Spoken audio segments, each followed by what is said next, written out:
Baik, untuk pagi ini kita ke daerah Blight bersama rakan kita itu Nur Hayati Zalani. Assalamualaikum Nur Hayati. Waalaikumsalam warahmatullahi wabarakatuh. Selamat pagi Fakrul Razi dan Fiza. Selamat pagi kembali. Apa kabar pada pagi ini? Ya.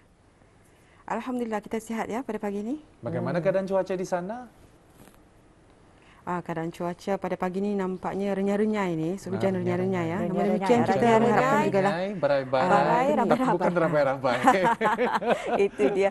Okey Nur Hayati, sila kongsikan info serta maklumat dari daerah Blight. Silakan. Baiklah, terima kasih rakan kita Fakrul Razi dan Fiza. Assalamualaikum warahmatullahi wabarakatuh. Terima kasih ada bagi mengikuti lintas langsung dari daerah Blight pada pagi ini. Dan seperti biasa, kita akan mengongsikan beberapa makluman dan juga menyaksikan satu bahan visual yang telah disediakan oleh rakan tugas kita. Dan seperti yang kita maklumkan sebentar tadi, keadaan cuaca di daerah Blight hujan renyah-renyah ya. Hujan barai-barai ya. Jadi kita mengharapkan agar semua pengguna jalan raya kerap berhati-hati dan sampai ke destinasi dengan selamat dan apa jurusan bus kita pada hari ini berjalan dengan lancarnya. Baiklah, saya bacakan dulu beberapa makluman yang diadakan di daerah Blight yang mana bagi kita sama-sama membendung jangkitan COVID-19 ini, pihak julangan titah Rumah Panjang Kampung Melilas ingin memaklumkan bahawa tidak ada pelawat-pelawat dibenarkan masuk ke Rumah Panjang Melilas buat sementara waktu ya. Dan juga ini adalah bagi orang ramai yang ingin melawat ke rumah besar Kampung Sukang dan Rumah Panjang Biadong Ulu juga tidak menerima pelawat sehingga satu tarikh yang akan dimaklumkan kemudian. Dan ini adalah bertujuan bagi mengelakkan jangkitan virus tersebut di kalangan penduduk pedalaman yang mana kebanyakannya adalah terdiri daripada warga emas. Baiklah, itu dia satu info semasa dan sekarang kita beralih bagi menyaksikan bahan visual yang telah pun disediakan untuk pagi ini.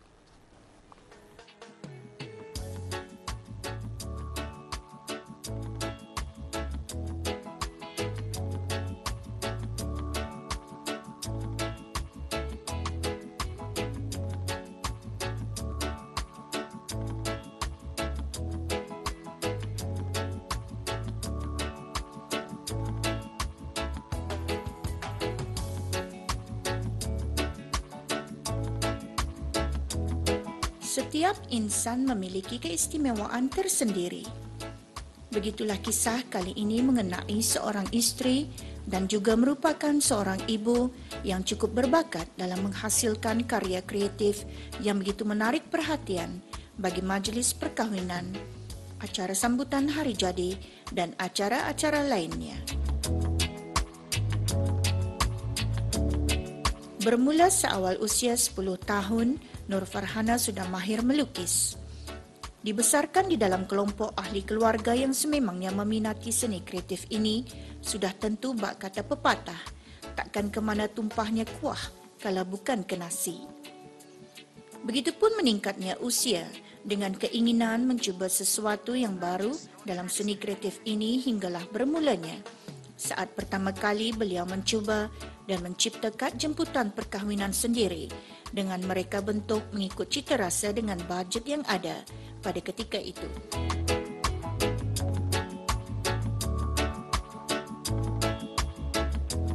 Mula-mula melihat itu daripada family, macam my uncle-uncle and auntie-auntie yang sama-sama tafsuk dalam bahagian media-media. Sejak itu pun mengikut jejak-jejak diorang juga. So, tetapi saya lebih meminati dalam designing. Tak designing lama sudah. Kerana I take it seriously since 2010. Bermulanya bisnes inilah sehingganya sampailah pada hari ini. Mula-mula dalam untuk membuka perjalanan yang ini, saya membuat jemputan kahwin. Di sana saya pernah membuat jemputan kahwin untuk diri saya sendiri, iaitu macam supaya dengan on budget punya style, iaitu membuat desain dan fotokopi. Masa tu dulu tu belum lagi berapa famous dengan printer, alat-alat yang canggih. So hanyalah fotokopi yang itulah yang paling famous that time masa tu. Kira fotokopi tu yang paling lawa lah. So di sanalah saya itulah mau desain saya punya jemputan kahwin sendiri, habis tu promo dan menolonglah orang-orang siapa yang membuat ingin kahwin yang mempunyai bajet yang terhad. Dari saat itulah Nur Farhana terus mencuba dan mengembangkan lagi bakatnya dengan idea-idea yang terkini. Dan dalam masa yang sama, bakat kreatif yang dimilikinya dimanfaatkan sebagai pendapatan sampingan. Dalam menghasilkan setiap karya yang ditempah oleh para pelanggan, setentunya dicipta dan dihasilkan dengan rasa cinta yang penuh minat hinggakan mendapat sambutan yang sungguh menggalakkan. Cabaran dalam menghasilkan kreativiti ini banyak pula untuk cabaran-cabarannya. Salah satu daripadanya masa ni terlalu banyak sudah bisnes-bisnes yang melibatkan mereka untuk birthday party, jemputan kahwin. Kalau dulu ini berapa banyak, so senang sikit. Lagipun payahkan mencari dulu. Pengalaman dengan pelanggan, kadang-kadang alhamdulillah ada yang pelanggan yang boleh memahami tani punya minat, macam apa memahami dorang punya apa yang dorang mau. Tapi apabila terkena pelanggan yang cerewet lah, kalau kita ni katakan, kadang-kadang ya macam sudah dibuat design tu indah terjadikan cancel dia apa. Tapi tidak apalah, ya salah satu daripada tani punya ada sentiasa ada untung dan tani punya kerugian adalah.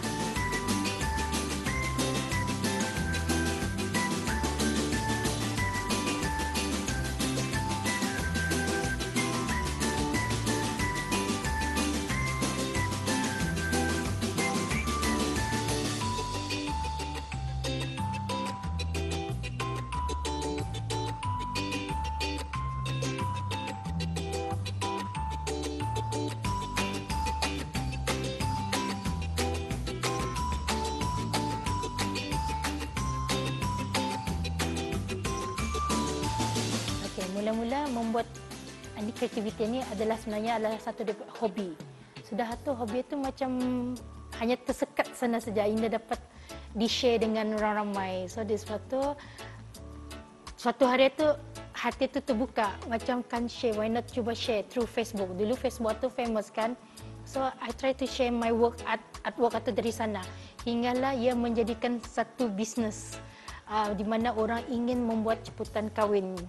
Dari sanalah sudah tu lama-lama dah hasilnya banyak jemputan kahwin, birthday invitation, yang itulah yang dan pelbagainya lagi seperti yang ikut daripada kehendak pelanggan. Meskipun banyak saingan dalam bidang karya kreatif sebegini, beliau tetap terus memandang jauh ke hadapan dan berfikiran positif bahawa rezeki itu sudah ditentukan oleh Allah tanpa menghiraukan saingan-saingan yang lain. Di masa akan datang, Nur Farhana berhasrat akan terus maju dan memperbaiki dengan mempelajari lagi serta mencuba sesuatu yang baru agar ciptaan karya kreatif beliau tidak akan dilabel sebagai ikutan dari hasil kerja orang lain. Memang tidak dinafikan, setiap kepuasan hati para pelanggannya itu dapat membakar lagi semangat beliau untuk terus menghasilkan karya kreatif yang terkini dan terbaik.